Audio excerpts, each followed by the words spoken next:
Assalamualaikum warahmatullahi wabarakatuh. Selamat pagi warga kota Banda Aceh. Perkenalkan diri saya, Brigadir Cudila Holkandria. Saya bertugas di unit Regiden Satlantas Polresta Banda Aceh. Nah, bagi pengguna kendaraan baik roda 4 atau roda 2 yang belum memiliki surat izin mengemudi atau SIM. Nah, pada belum tahu kan bagaimana persyaratan mekanisme pembuatan SIM? Hayu ikuti saya. Syarat pembuatan SIM: 1. Pemohon SIM berusia 17 tahun. 2. Membawa fotokopi KTP. 3. Membawa surat keterangan sehat jasmani dan rohani. Ayo. Pemohon SIM memasuki pintu Satpas Polresta Banda Aceh.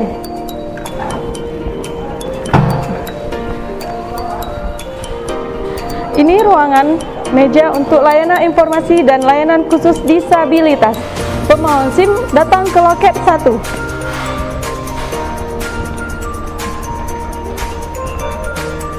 Pemohon SIM datangi loket 1, ruang pendaftaran SIM.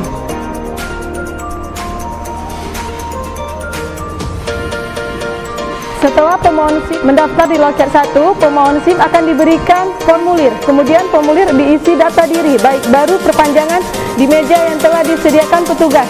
Setelah pemohon SIM mengisi data diri di formulir ini, kemudian pemohon SIM memberikan kembali formulir ke petugas. Setelah itu, petugas akan memberikan nomor antrian.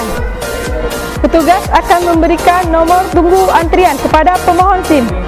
Kemudian dilanjutkan ke loket 2, ruang registrasi dan identifikasi. Ayo, pemohon akan dilanjutkan dengan identifikasi. Yang pertama, foto SIM, sidik jari, 10 sidik jari, dan tanda tangan. Setelah ini ke loket 2, kita ke loket 3. Loket 3, pembayaran PMBP SIM atau penerima negara bukan pajak.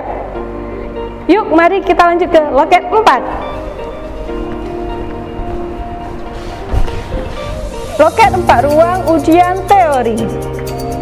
Nah, di sini dapat kita lihat banyak komputer untuk pemohon SIM melaksanakan ujian teori. Selamat siang ibu-ibu, bapak-bapak, saya akan menjelaskan. Sebelum mengikuti ujian teori, terlebih dahulu pemohon mengikuti pencerahan. Setelah mengikuti pencerahan, baru mengikuti ujian teori. Demikian, terima kasih. Setelah dari ujian teori, kita lanjut ke ujian praktek lapangan. Bang, izin boleh dijelaskan bagaimana pemohon melaksanakan ujian praktek roda 4 dan roda 2? Ya. Terima kasih ibu. Selamat pagi semuanya, saya akan menjelaskan tentang ujian praktek 1 atau praktek 2. Untuk sepeda motor atau roda 2, ada 5 item yang diujiani. Yang pertama, rem terkejut. Yang kedua, angka 8. Yang ketiga, zigzag. Yang keempat, rem menghindar. Yang kelima, U-turn atau memutar balik. Dan dilanjutkan untuk sesi yang kedua, yaitu roda 4, khususnya SIM A. Yang diujiani ada beberapa item. Yang pertama, gang sempit. Yang kedua, maju mundur zigzag. Yang ketiga, parkiran, seri dan paralel. Yang keempat, ngerem ditanyakan dan ngerem di turunan. Dan setelah itu baru dilanjutkan dengan praktek 2. Terima kasih.